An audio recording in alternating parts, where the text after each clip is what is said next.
reading from Super Movie. Super Movie. The movie. Scene 2. Hans' first choice to kidnap in time was Wolfgang Amadeus Mozart. Mozart, on the particular night of the abduction, was at a backwoods chalet in the Bavarian foothills of the fucking Alps, in a forest, in a juke-style joint where there was an orgy in progress, in the mountainous Alpine terrain of 1700s Europe. At the chalet with him were about 50 people who happened to gravitate near Mozart's social circles back in the day. To them, Mozart was a rock superstar, and they were partying at the chalet like it was 1999. We're talking a freaking wine-fueled 10-day bender/orgy. Only the hottest sluts who'd put out were there. Just rock star debauchery in like 1700s Mozart times at a backwoods shack where fucking the girls could like fucking be complete whores and put out and not be given like fucking reputations of like fucking ruinous, ignominious, like fucking nonsense. On the night of the abduction, around midnight of the 10th day of continuous drinking, jamming, and fucking every which way you can imagine, Mozart was again showing off the amazing, breathtaking extent of his unbelievable genius. He was playing two pianos upside down while his favorite slut of that particular 18-hour part of the bender sat on his face. He was gorging on her vagina in a kind of Morse code that he invented himself before there was Morse code, while playing the two pianos.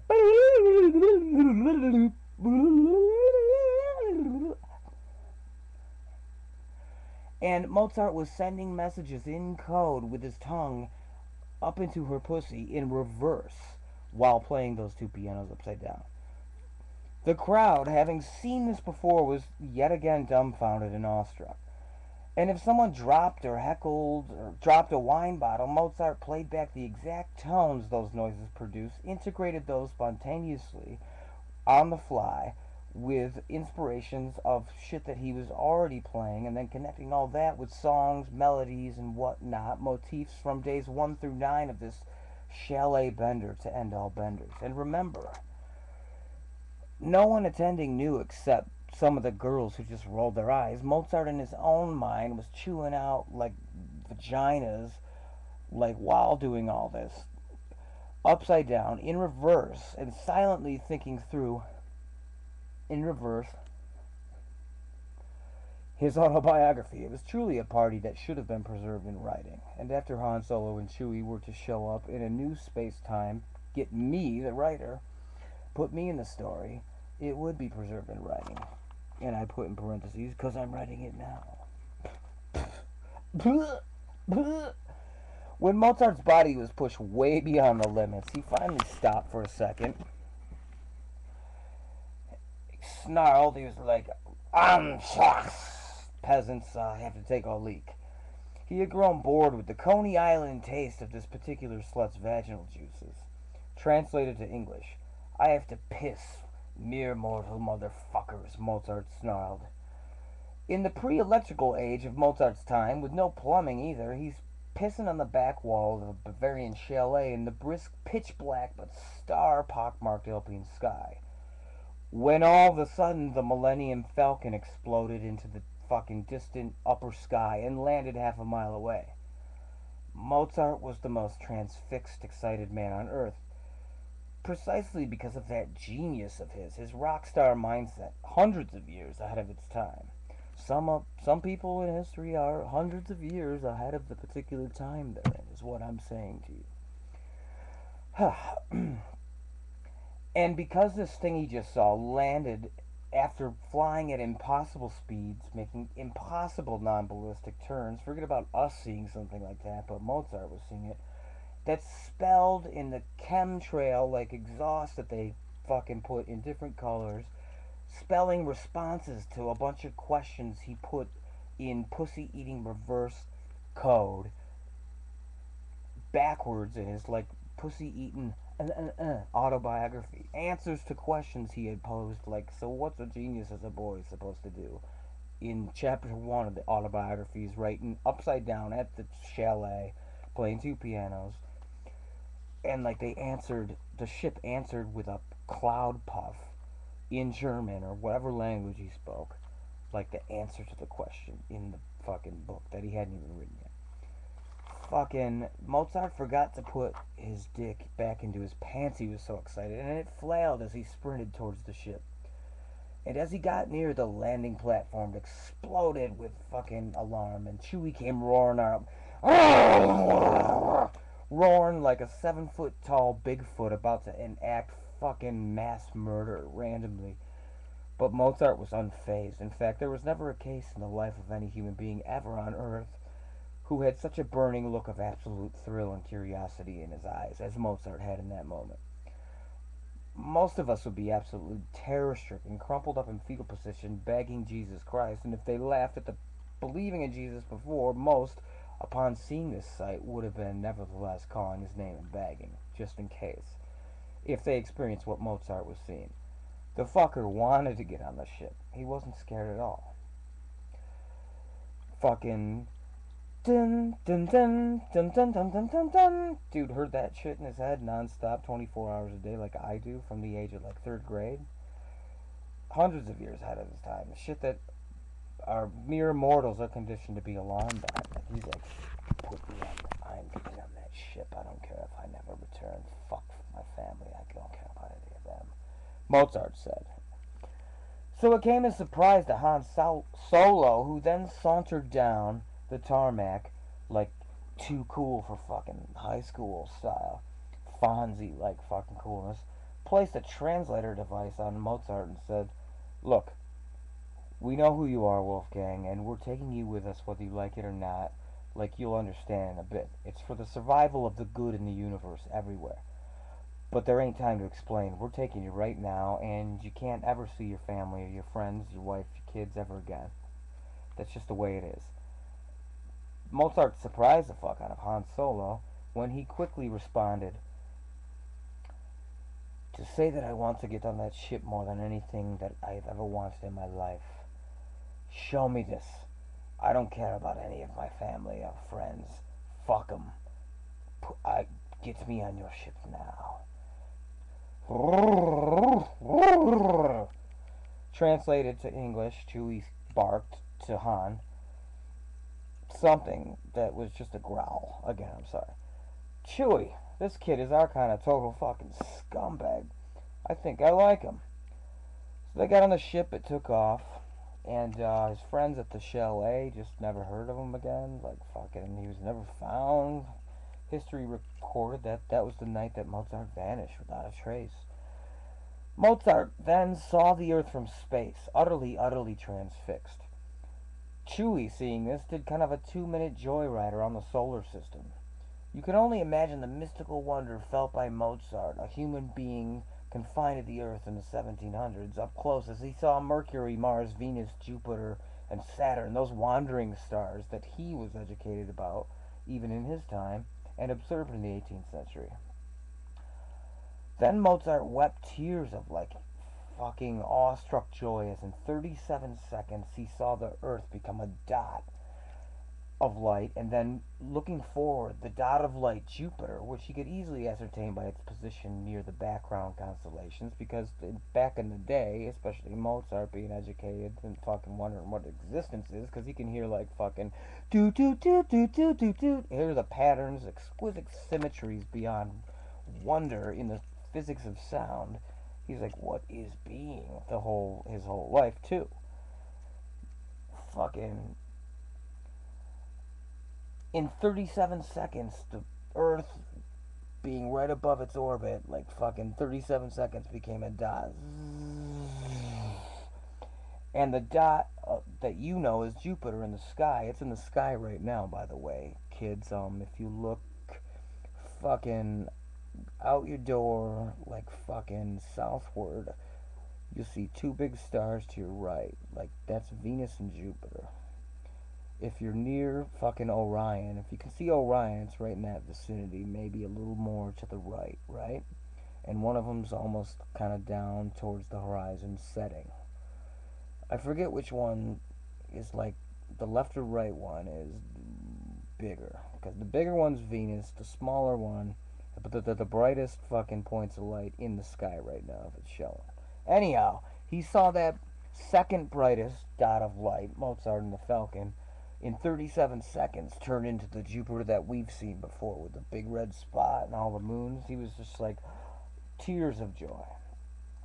Chewie did a fly around and watched Mozart weep, put his Wookiee hand paw on Wolfie's shoulder, massaged it in a big brotherly way, and positioned the Falcon behind Jupiter, and positioned it at the same time 30,000 miles above its plane of orbit with the Sun. He saw the Sun from Jupiter in the distance, and his genius mind put together what it was. The Earth was floating in space, etc., etc. Tears of joy. Okay, Mozart, Han Solo said. I thought you were a fucking no good, fuck your family, like take me on my ship and show me fucking dazzling things, scumbag. And it's like you just woke up in a heavenly fucking, like, change of scenery, man. Your science on Earth has yet to think about velocity and its implications.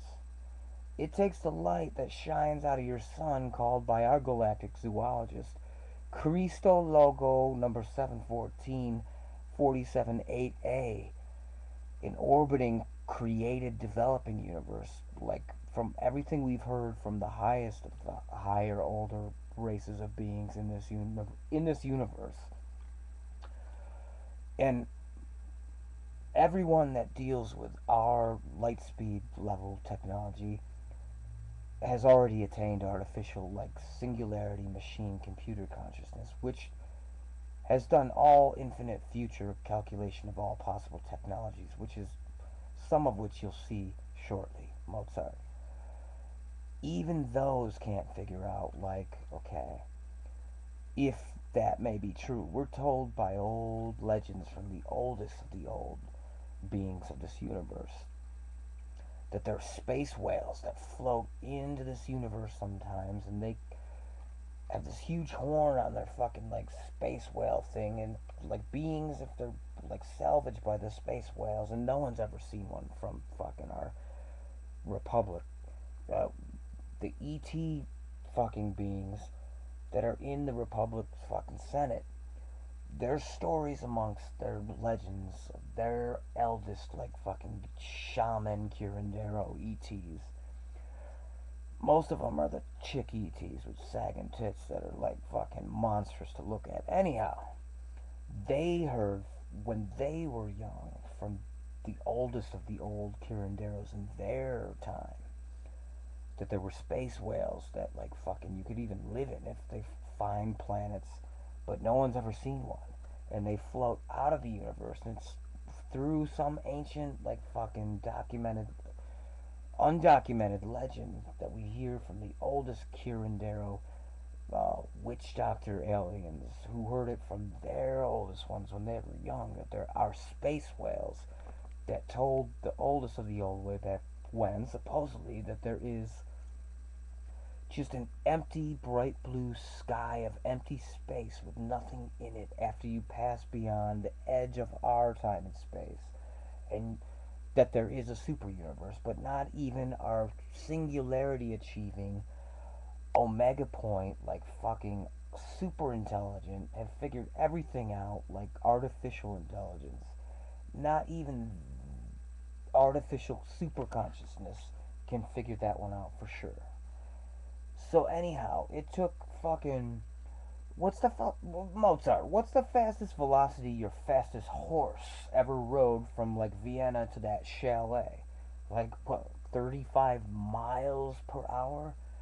And come to think of it, that shit that you had at that party, the wine looked pretty good, and that nutmeg, that's not even child's play. Chewy, get one of the tubes from the warp bong. He has no idea.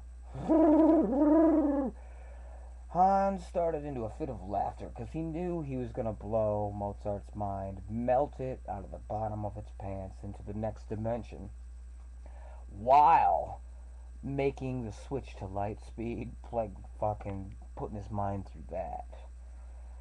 It's a good thing the Empire isn't even close to being able to touch us in your galaxy, old Mozart, because I want you to breathe in through this pipe the smoke just before we jump to light speed. Light speed? Mozart inquired. Actually, a little bit faster, a little bit slower than the speed of light. You see, the new scientists, like that guy Newton that was 100 years before you guys are getting pretty good in the 1700s. You have no idea. Those scientists are going to develop shit eventually. The laws of science that they're working on and figuring out right now start to become elastic beyond a certain speed, way faster than your fastest horse, which is the fastest speed you probably never thought about, Mozart. All technological civilizations that don't destroy themselves eventually discover about the mathematics. Like, in a couple hundred years, Mozart, this guy Einstein's gonna be like, he'll do the math and it'll be like figured for a long time by the highest scientific authorities on any planet that, like, okay, that's it, you can't go faster than the speed of light, and the math will seem like you can't get around it. We'll discover all technological civilizations arrive at that point with slight variations, but the math is the same, and observation seems to confirm it, and they go through a big long stage where it seems impossible for anything to be invented that can ever go as fast as the speed of light. They usually spend the race of whatever planet anywhere from maybe 40 to 150 years, sometimes 1,000 years, believing that they've reached the limits of their scientific potential to reach other stars, because you need something really fucking fast to get from here to there, out here. That is, until any planet, uh, accidentally or through getting closer, closer, closer, figuring it out, discovers what might be finally observed in 2017, but not at the CERN accelerator in ways he couldn't imagine. The Higgs boson God particle, Mozart. Chewie was like, fucking yeah. It changes the whole ball game. When any primitive scientist on any planet in any galaxy at whatever point in development makes the first demonstrable observations of this particle, the Biggs boson, which molecularly speaking is called a tachyon, faster than light particle, man, like real fucking fast. It's a particle, probably one single fucking quantum particle that travels and interlaces through all matter, every single piece of matter in this universe, no matter how separated. This particle travels and threads around all of it, and eventually discover it interlaces through all mind, spirit, and consciousness. It's not necessarily just matter, it's a consciousness, it's a mind. And it's going so fast, man. It's weaving together all known matter, everything, so fast that its speed makes it appear to us in our perception that it's everywhere at the same time. Wow. At this point, like fucking Chewie was handing back the hookah tube. Come on, Mozart, breathe into this. When our ancient republic in the next galaxy to yours, right over there, see it, Wolfie? That blob of fuzzy cloud like, kind of like a fried egg? Hell, forget, smoke that shit while we scar your soul for life, man, and you'll thank us for it. Our scientists 209 million years ago discovered what Earth scientists may figure out in 2017. Who knows? 2040, 27, 2079. That the tachyon can be surfed. It can be latched onto. The Biggs boson superhighway can be ridden. Mozart suddenly was like stoned, like peeking on like ibogaine mushroom salvia divinorum at the same time by the Millennium Falcon's like hookah tube. Somewhere between the letter U and the letter R in the word surf, as Han Solo spoke, the tachyon can be surfed. The consciousness and rate of perception of Mozart seemed to go into slow motion, and he just vaguely saw this furry hand press onto this lever and go like this. And then he saw the stars, dots turn into fucking lines. And that was it, man. Their lightspeed drive, electromagnetically, turns out what it does is it grabs onto the big hoson, tachyon God particle, and once it does, gone. And beyond the speed of light, both the matter and the consciousness of anything going that fast finds itself in a place that is not quite the physical universe between point A and B, not quite in the realm of just pure dreaming mind realm. But it's a whole nother story. When at light speed, as tripping stoned as Mozart was, and for all intents and purposes incapacitated, Mozart was sort of semi-conscious of still hearing Han in the slow motion of saying, the tachyon can be... At light speed, his consciousness wasn't shackled by physical conditions quite so much, and the speed came at warp speed. The tachyon can be served.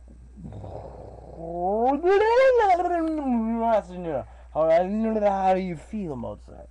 Like a rubber banding of his awareness rate of consciousness, man. Like 10 seconds at one point took fucking 3 hours, and then all of a sudden, the same 5 seconds, like fucking, were like, but it eventually, like, Mozart came back, and it was a weird, mystical sort of feeling, man. At light speed, his fucking consciousness wasn't shackled by conditions that, like, define us, such as being confined to Earth because of its gravity. The tape came back to speed. He heard Han Solo talking. That spat up then like a rubber band of space-time, mind snapping back. He was cognizant at a normal rate. And faster than light, they don't tell you this in the Star Wars franchise. Your consciousness and the power of your mind is suddenly, like, set free, like, from shackles you didn't even know you were attached to while living in the flesh at sub-fucking tachyonic speeds. Kind of like an omniscient, mystical, seeming sudden remembering that somehow was how your consciousness was before it was born, encapsulated into a physical incarnation of gravity-bound mortal flesh. An omniscience of being more than one place and one time, like, oh yeah, holy shit. That's what it was like for consciousness at light speed. But not quite as intense as when the mind is actually freed when its fleshly body does actually die, but like fucking like that. At light speeds, it's the best of the both worlds kind of thing, fucking Mozart. Han, like, muttered off, still acting like Fonzie. And that weird deja vu feeling of familiarity, man, like, you've done this existence, like, an infinite amount of times before. We were here 3,800,000 Google tillion to the 8th power existences ago. We were saying the exact same thing. And it's like, you remember it now? Like, fucking the whole thing? Isn't that neat? Mozart was just like nodding, like, whoa. Mozart seemed to remember this supermind, his overmind of his from before when he was born. Mind-boggling stuff. That matter isn't the only thing affected when you try to hitch a ride on the interthreaded interstate highway of the Biggs Hosan Express. Your consciousness gets different too. It's the first time we traveled this fast, way back when, Mozart, that we made the discovery of the Force, Mozart. Can you fucking feel it, baby? Fuck yeah. There are levels of mind you can't hardly even dream of. When our scientists discovered this shit, science as we defined it and our limitations right off the bat, a little baby step science ended within a month and a half. Empirical objective observation of phenomena was clearly self-evidently pointlessly obsolete in the blink of an eye to the first people in our, like, old fucking just achieved the singularity, and it just gave us information about what would have taken us like 3 billion years of our own progress in like 10 minutes, and we built a thing. Fucking it hooked onto the Higgs boson, which is the consciousness, and the, like fucking at the speed of light and faster, you're in the consciousness of the Higgs boson, and like it's like omniscience, man. Like whatever could have figured out how to like make a fucking clump of mud grow an eye mutant or a wing, man. Like you are that intelligence at light speed, man. Like fucking and then some. Consciousness, Han kept on explaining to fucking Mozart, even though like fucking you could just ineffably sense on an intuitive level that this is like what it was without having someone tell you it. Consciousness is a fundamental part of the physical aspects of understanding and using life. The subject and object are really the same thing. Then Chewie barked, "Shut the fuck up." Man, just let him watch the fuzzy lines of light turn back into fucking dots. With that, Han shut up for a second or two as the super freed consciousness of Higgs boson over Mozart watched the Andromeda galaxy come into view. It was a blessed experience, no longer just awestruck to tears. Over Mozart just had the biggest, happiest, shit-eating smile you could ever imagine, with a little Coney Island breath. But Han Solo prepared Mozart for the imminent crash. "Wolfie, we're only coming to our galaxy for about an hour to pick up some shit like you just smoked and show you to Yoda for about 5 minutes. And when we leave light speed, your human Earth capacity for consciousness on a mystical level will be constrained again and limit your mind back to what it was when you were eating out that fine fucking horse gash. But experiencing yourself being the Higgs boson, like consciousness particle, like we are all, brings it to a whole nother level, doesn't it, Wolfie?" Chewie pulled the control back, and suddenly they were human-sized humans again, except for Chewie, who was of course a Wookiee. And then Wolfgang Amadeus Mozart was given an audience with the grandest of poobahs, Jedi Master Yoda, for about 7 minutes, which will start our next episode of Reading from the Super Movie.